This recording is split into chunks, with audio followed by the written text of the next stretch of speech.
Hey guys, we're going to continue on with a day 2 of our equation of a circle notes. And before we get going for today, we want to remind ourselves what we talked about before spring break. We talked about the center radius form of the equation of a circle. And if you recall, we derived that from the Pythagorean theorem, a squared plus b squared equals c squared. But in the case of the equation of a circle, it looked like this. We had x minus h squared plus y minus k squared equals r squared, where h comma k was the center of our circle and r was the radius of our circle. Now, remember when we derived this from the Pythagorean theorem, r was essentially the hypotenuse, and these would have been like your legs, a squared plus b squared equals c squared. Okay? Well, today we're going to look at the equation of a circle given to us in basically general form and figure out how to rewrite it in center radius form. Okay? So if we look at the equation that they're given in these notes part 1, a circle is given by the equation x squared plus 2x plus 1 plus y squared plus 4y plus 4 equals 121. Okay? Well, that certainly doesn't look like this form up here, right, that I see above it. X minus h squared plus y minus k squared equals r squared. But if we factor the two sets of terms, the x terms here and then the y terms here, we can rewrite it in this form. So that's what we're going to do first today. We're going to look at how to factor that so we can rewrite it in center radius form. So if I look at this first set here, I've got x squared plus 2x plus 1. Okay? That looks to me like a quadratic. And if you remember, the standard form of a quadratic is ax squared plus bx plus c. Now, the way that we factor a quadratic is we find the factors of our c term that add up to our b term. So I need to find the factors of c that add up to b, provided that our a term is equal to 1. And in this case, our a term is 1 because there's not a number in front of the x squared. There's no coefficient there, so it's got to be 1. All right? So I need to find the factors of this c term that add up to this b term. Well, if I look at 1, the only factors I can think of 1 that add up to 2 are going to be 1 and 1. And they're both going to be positive because positive 1 times positive 1 equals 1, and then positive 1 plus 1 equals 2. So if I factor this, it's going to factor as x plus 1 times x plus 1. Now realize that that's the same term written twice, x plus 1 times x plus 1. So I can rewrite that as x plus 1 squared. Okay, so we've rewritten that first set of terms as x plus 1 squared. Now let's look at that second set of terms. We've got y squared plus 4y plus 4. All right, so again, we want to find the factors of our c term that add up to our b term, the factors of this that add up to that. And in this case, if I look at different sets of factors, 1 and 4, well, sure, 1 times 4 is equal to 4, but 1 plus 4 is 5, so that's not going to work. So if we look again, if we do 2 and 2, 2 times 2 is 4, 2 plus 2 is 4, so it looks like we found our combination there. So we can factor this set as y plus 2 times y plus 2. Now, just like before, we have y plus 2 times y plus 2. That's the same term multiplied by itself, so I can rewrite that as y plus 2 squared. Okay? So now we're getting closer to figuring out where the center of the circle is. So I can replace x squared plus 2x plus 1 with x plus 1 squared. And I can replace y squared plus 4y plus 4 with y plus 2 squared. And 121 can just stay like it is. So I'm going to rewrite this as x plus 1 squared plus y plus 2 squared is equal to 121. Okay? Now realize if I'm trying to find the center of my circle, and it's in center radius form now, I know that x minus h squared plus y minus k squared equals r squared. So h and k are going to be these two terms right here. But remember, if this is positive, that would mean that technically this would be x minus negative 1 squared. And then over here I've got plus y minus negative 2 squared equals 121.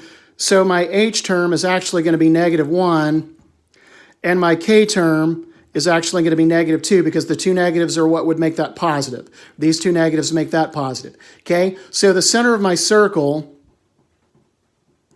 is going to be at negative 1, comma, negative 2. All right, it also asked me what the length of my radius was. Let me move that over just a little bit. It also asked me what the length of my radius was. I know that r squared is 121, so if I want to know what the radius is, I just need to take the square root of 121. So the length of my radius is going to be 11 units. Okay, so by factoring it and rewriting it in center radius form, I was able to find that the center was going to be at negative 1, comma, negative 2, and the length of the radius was going to be 11 units long. Okay, so what did we have to do in order to determine the center of the radius of the circle? We had to factor. We factored the x and y terms into perfect squares.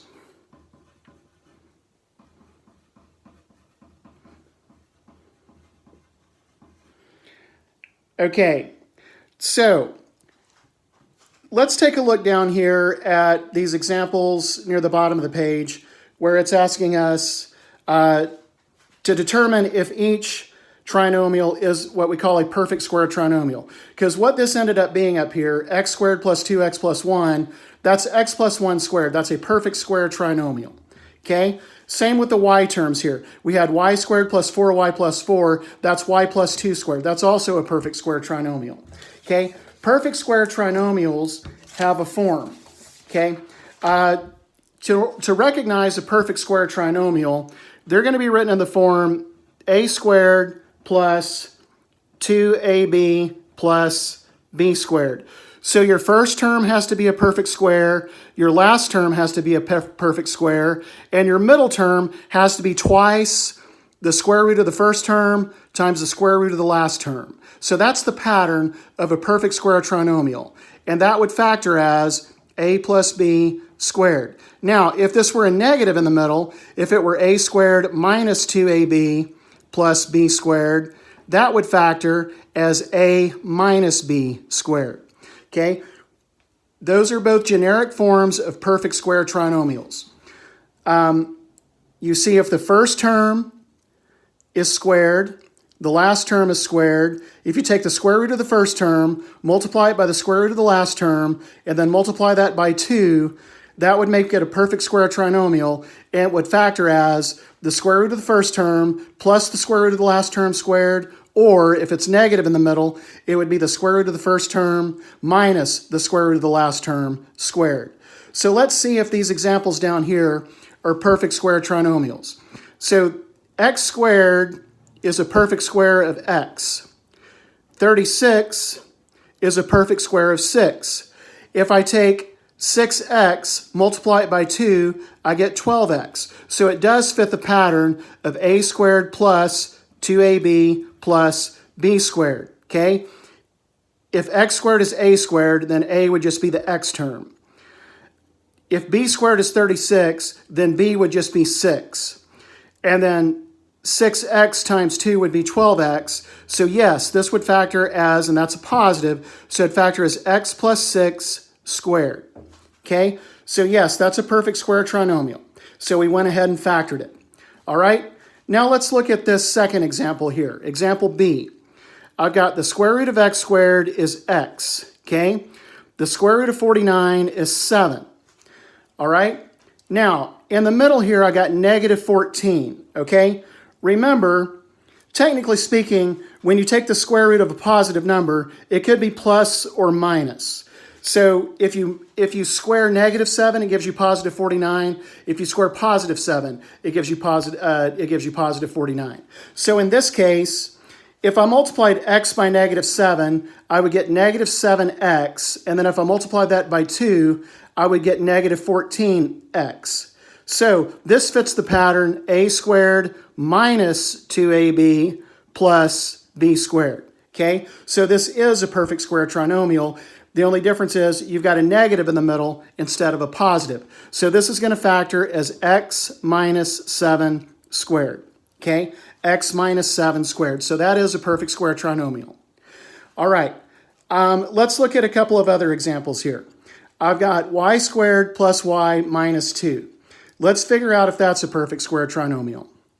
The square root of y squared is y, but the problem with taking the square root of a negative is that I would end up with what we call an imaginary number, and that's not going to be included here for what we're going to consider a perfect square trinomial, so we're going to say no to that one. Okay, we can't factor that as a perfect square trinomial.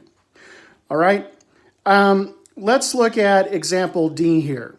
If I take the square root of y squared, I get y. If I take the square root of 100, I get 10. Remember, that could be positive or negative 10. And in this case, it's going to be the negative, because 10 times y is 10y times negative 2 is negative 20. So that would be y minus 10 squared. All right? So looking at the last couple of examples here, again, square root of x squared is going to be x. I'm not worried about that. But the problem with the square root of negative 3 is that's an imaginary number and it's not going to work. Okay? And then finally, we've got y squared plus 2y plus 1.